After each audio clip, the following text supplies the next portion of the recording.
آج کا سوال نمبر 2، نماز کے تشہد میں رفع سبابہ یعنی یہ شہادت کی انگلی کو تشہد میں بلند کرنا، اس کا سنت طریقہ کیا ہے اور کیا اسے حرکت دینا بھی سنت ہے؟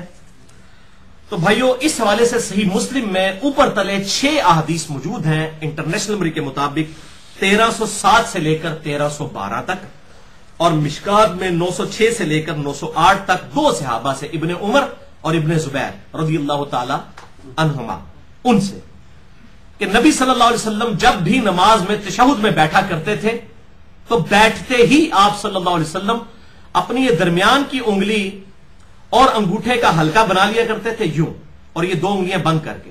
ایک یہ طریقہ ہے ان 6 حدیثوں میں، اور دوسرا یہ ہے کہ آپ صلی اللہ علیہ وسلم 53 کا عدد بناتے تھے۔ اب یہ عربی میں سمجھانا ذرا مشکل کام ہے، وہ لمبا اور ٹائم لگ جائے گا۔ 53 یہ ہے کہ آپ یہ تینوں انگلیاں بند کر کے اس شہادت کی انگلی کی جڑ کے اوپر یہ انگوٹھا رکھ لیں، اس کو کہتے ہیں 53 کا عدد، جو عرب میں شمار کیا جاتا تھا ہاتھ کے اوپر۔ یہ دونوں طریقے سنت ہیں، یہ بھی اور یہ بھی، یہ دونوں صحیح مسلم میں نے نمبر بتا دیے۔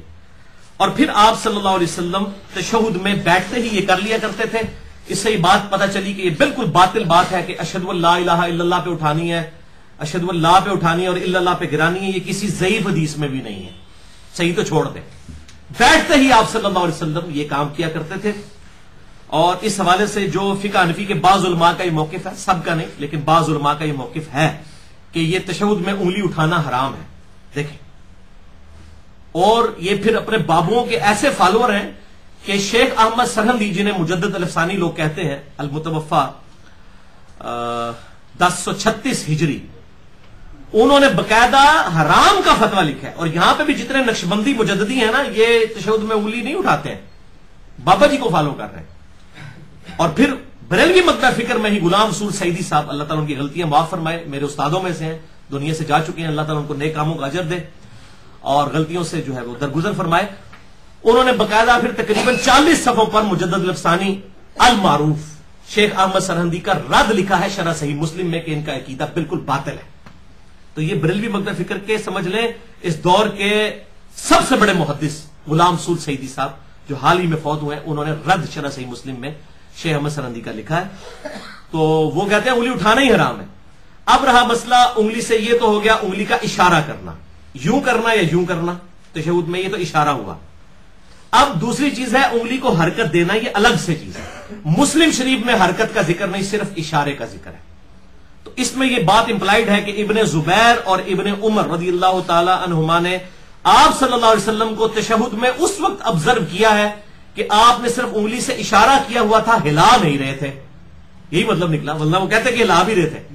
اس کا مطلب ہے تشہد میں کچھ ایسا پیریڈ بھی ہے جس میں آپ نے نہیں ہلانی اور کچھ دیر کے بعد ہلانی ہے، یہ صحیح مسلم میں امپلائڈ ہو گیا۔ اور وہ وقت کیا ہے؟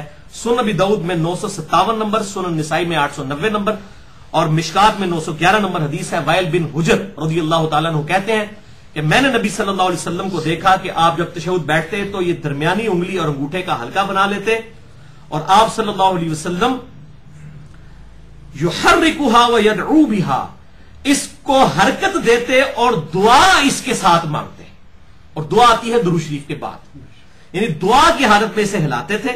اسی لیے وہ مسلم شریف میں ابن زبیر اور ابن عمر سے یہ نہیں آیا کہ وہ ہلا رہے تھے، اس وقت صرف اشارہ ہے، دعا میں اسے ہلانا ہے۔ لہٰذا شیخ زبیر لزئی صاحب کا موقف بالکل ٹھیک ہے، جو انہوں نے میرے ساتھ انٹرویو دیا تھا جو 17 جون 2009 کو 100 کوسچنز ود شیخ زبیر لزئی، تقریباً 50,000 سے زیادہ لوگ دیکھ چکے ہیں، میرے ساتھ 1 to 1 ان کا انٹرویو تھا، اس میں بھی انہوں نے کہا کہ صرف دعاؤں میں اسے ہلانا ہے۔ اور بعض جو علماء عرب ہیں اور یہاں پر بھی کچھ کٹر قسم کے سلفی جو ہیں، سب نہیں کچھ لوگ، ان کا یہ موقف باطل ہے کہ پورے تشہد میں اسے ہلانا نہیں، صرف دعاؤں میں۔ اب دعاؤں میں امپلائڈ یہ ہے کہ پھر پہلے تشہد میں نہیں ہلائیں گے، اس میں بھی آپ دعائیں پڑھ سکتے ہیں، آپ صلی اللہ علیہ وسلم ثابت ہے، دعا تک پہنچے تو ضرور کریں، وہ میں حوالہ بھی دے دیتا ہوں۔ آخری تشہد میں تو دعاؤں کے اندر اسے ہلانا ہے۔ اور اس حوالے سے شیخ زبیر صاحب نے توضیح الاحکام پہ بھی صفحہ نمبر 386 پہ یہ بات لکھ دی کہ صرف دعاؤں میں ہلانا ہے۔ آج سے 4 مہینے پہلے مجھے انڈیا سے ایک ای میل آئی جی، اب وہ ایک بڑے مشہور مولوی صاحب ہے، میں ان کا نام نہیں لیتا، انڈیا کے ہیں، وہ پھر بالکل پرسنل بات ہو جائے گی، اکثر باتیں بے حوالہ کرتے ہیں، بلکہ میں نے تو مطلب ڈاکٹر ذاکر نائک کے علاوہ تو میں نے کسی کو نہیں دیکھا کہ وہ حوالے دیتا ہو یا میں حوالے دے رہا ہوتا ہوں، باقی تو سارے جو منہ میں آتا ہے وہ بول رہے ہوتے ہیں بغیر حوالوں کے۔ تو اس نے بھی بات کر دی کہ نہیں جی نہیں، ہم تو اس لیے یہ جو الفاظ ہیں یحرکھا ویدعو بہا، تو پورا تشہد ہی دعا ہے، تو اس لیے ہم پورے، تو دروشی بھی دعا ہے. آن دا فیس آف آرگومنٹ بات بالکل ٹھیک ہے کہ دروشی بھی دعا ہے. تو میں نے اس بھائی کو جس نے ای میل بھیجی، میں نے کہا بات یہ کہ بھائی قیام جو ہے سورۃ الفاتحہ قرات نہیں ہے کیا؟ ہے، لیکن جب ہم قیام کی بات کرتے ہیں ہم کہتے ہیں قیام تین چیزوں کا مجموعہ ہے، ثنا کا جسے ہم دعائے استفتاح کہتے ہیں، سورۃ الفاتحہ اور پھر قرات. حالانکہ فاتحہ بھی قرات ہے لیکن ہم 3 حصوں میں ڈیوائڈ کرتے ہیں. اسی طریقے سے تشہد جو ہے یہ 3 حصوں کا مجموعہ ہے، اللہ کی حمد، درود شریف اور دعا. وہ کہتا ہے جی دلیل پیش کریں. میں نے کہا دلیل میں پیش کر دیتا ہوں، پھر دیکھتے ہیں آپ مانتے ہیں کہ نہیں مانتے. پھر وہی ہوا کہ آج 4 مہینے گزر کے ماننے سے انکار کر دیا. تو منکرین حدیث صرف بریلوی دیوبندیوں نہیں، اہل حدیث میں بھی موجود ہیں. اپنے بزرگ بابوں کو چھوڑنا بڑا مشکل کام ہوتا ہے. تو انہوں نے پھر دوبارہ اتنی بھی توفیق نہیں کی کہ آپ نے حدیث پیش کر دی ہے تو میں رجوع کرتا ہوں، یا میرے جو مولوی صاحب رجوع کرتے ہیں یا میرے بابا جان جو ہیں وہ رجوع کر لیتے ہیں جن کا میں فالوور نہیں کیا. اب میں آپ کو حوالہ دے دیتا ہوں، سنن نسائی میں 1720 اور 1721 نمبر حدیث ہے صحیح سند کے ساتھ. شیخ البانی، شیخ زبیلی زئی رحمہ اللہ دونوں اسے صحیح کہتے ہیں. 9 وتر پڑھنے کا طریقہ 2 سلام، 1 سلام اور 2 تشہد کے ساتھ اما عائشہ نے روایت کیا رضی اللہ تعالیٰ عنہ. اس حدیث میں آتا ہے کہ نبی صلی اللہ علیہ وسلم جب 9 رکعت وتر 1 سلام کے ساتھ، مراد 1 دفعہ سلام، اگلے دن ایک ای میل آ گئی آپ 1 سلام کہہ رہے تو اسے مراد صرف دائیں طرف پھیرنا ہے. اس حالت تک بھی لوگوں کی ہونا حالت ہوتی ہے. تو میں تاں پہ کہنا ہے 1 سلام سے مراد یہ ہے کہ 2 دفعہ سلام نہیں پھیرنا، 1 دفعہ دونوں طرف سلام پھیرنا ہے. ہر طرح کی مخلوق ہے اللہ کی، مطلب ہم کریٹیسائز نہیں کر رہے، لیکن لوگوں کو سوچنے کا وہ چشمہ ڈفرنٹ ہوتے ہیں. ہر بندے کا انٹلیکچوئل لیول ایک نہیں ہوتا. تو 1 سلام اور 2 تشہد کے ساتھ 9 وتر، سنن نسائی 1720 اور 1721. اس میں الفاظ ہے کہ آپ صلی اللہ علیہ وسلم 8ویں رکعت میں تشہد میں بیٹھتے، پہلی 7 رکعتوں میں نہ بیٹھتے، 8ویں میں بیٹھتے اور اس کے بعد اللہ کی حمد بیان کرتے، پھر نبی صلی اللہ علیہ وسلم پر درود پڑھتے. یہ اگلے دن کسی بریلوی مولوی نے کہا جی نبی صلی اللہ علیہ وسلم تو درود شریف نہیں سن پڑھتے، انہوں نے اپنے آپ سے آپ پڑھنا سی، یہ پائی موجود ہے سنن نسائی کے اندر. خود اپنے اوپر درود پڑھتے اور اس کے بعد اللہ سے دعائیں مانگتے اور پھر آپ صلی اللہ علیہ وسلم سلام پھیرے بغیر 9ویں رکعت میں کھڑے ہوتے، پھر 9ویں رکعت میں بیٹھ کے تشہد کے اور دعائیں پڑھنے کے بعد سلام پھیرتے. اس میں نے بتایا کہ دیکھ لو 3 ڈویژن آ گئی ہیں، اللہ کی حمد، درود شریف اور دعا. اب میں نے کلیئر کر دیا، دلیل دے دی، اور کیا کریے، پٹھے لٹک جائیے. اور تو اس سے زیادہ کچھ نہیں کرتے. لیکن وہ پھر ماننے سے انکار کیا اور پھر اس نے رجوع نہیں کیا.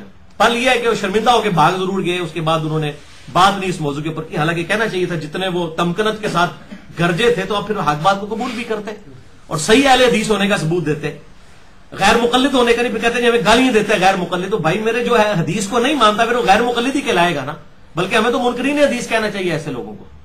اور میں سب سے زیادہ محبت اہل سنت اور اہل تشیع کے تمام جتنے بھی گروہ ہیں، بریلوی، دیوبندی، اہل حدیث، حنفی، شافعی، مالکی، حنبلی، یا اثنا عشری ہوں اہل تشیع میں یا زیدیہ ہوں، سب سے زیادہ محبت اہل حدیث کے ساتھ کرتا ہوں، کیونکہ انہیں جب حدیث پتہ چلتی ہے وہ بات قبول کر لیتے ہیں. لیکن اگر وہ نہیں قبول کرتا پھر سب سے زیادہ غصہ بھی ان پہ ہوگا، اس لیے کہ بھئی آپ کا تو دعویٰ تھا، باقیوں کا تو دعویٰ بزرگ بابوں کا ہے، آپ تو بزرگ بابوں کے پجاری نہیں تھے، تو آپ بھی جب حدیث نہیں مانیں گے تو آپ پہ تو غصہ آئے گا. تو آپ لائک اسٹوڈنٹ کے اوپر ہی غصہ زیادہ ہوتا ہے نا ٹیچر کا. تو اب مانے کہ یار یہ بات حق ہے، نہیں قبول کی. تو اس حدیث سنن نسائی 1720 اور 21 کے اندر سلفیوں کے لیے بھی پھکی ہے، سارے سلفی نہیں جو کٹر قسم کے وہ بنے ہیں، اور حنفیوں کے لیے پھکی ہے کہ ان کے نزدیک وتر ہے واجب. اور واجب اور فرض نماز میں وہ کہتے ہیں کہ جیسے ہی آپ درود شریف پڑھ لینا اللہم صلی علی محمد تو سجدہ صاحب واجب ہو جاتا ہے. ان کے لیے پھکی ہے کہ آپ صلی اللہ علیہ وسلم نے درود شریف بھی پڑھا، دعائیں پڑھی 8ویں رکعت میں، اور اس کے بعد آپ 9ویں کے لیے کھڑے ہوئے، لہٰذا آپ صلی اللہ علیہ وسلم پر سجدہ صاحب تو واجب ہو گیا، نعوذ باللہ جان بوجھ کر. یہ ان کے لیے پھکی ہو گئی. اور سجدہ صاحب والے لیکچر میں بھی میں نے حدیث کوٹ کی ہے، مسئلہ نمبر 92 میں سجدہ صاحب کے 5 سنت طریقے اور اس کے 8 مقامات کے کن مقامات پر سجدہ صاحب واجب ہو جاتا ہے، اور 5 ایسے مقامات جن کے اوپر نہیں ہوتا، وہ میں نے ڈیٹیل کے ساتھ مسئلہ نمبر 92 اہل سنت پاک.com پہ. تو یہ حنفیوں کا رد ہو گیا. اور سلفیوں کا اس معاملے میں ہو گیا کہ وہ جو یہ کہتے تھے، شیخ زبیر صاحب کے اوپر تان کرتے تھے کہ جو وہ کہتے ہیں دعاؤں میں ہلانا چاہیے، تو میں نے الفاظ جو ہیں وہ بتائے یحرکھا ویدعو بہا. اور یہاں سنن نسائی سے پتہ چل گیا کہ 3 چیزیں ہیں تشہد میں، حمد، درود شریف اور پھر دعا. یہ الحمدللہ اس حوالے سے موقف بالکل کلیئر ہو گیا. سنن نسائی میں ایک اور حدیث ہے 1161 نمبر کہ آپ صلی اللہ علیہ وسلم تشہد میں جب یہ انگلی اٹھاتے تو مسلسل اس انگلی کی طرف دیکھتے رہتے تھے، انگلی کی طرف دیکھتے رہتے تھے تشہد کی حالت میں.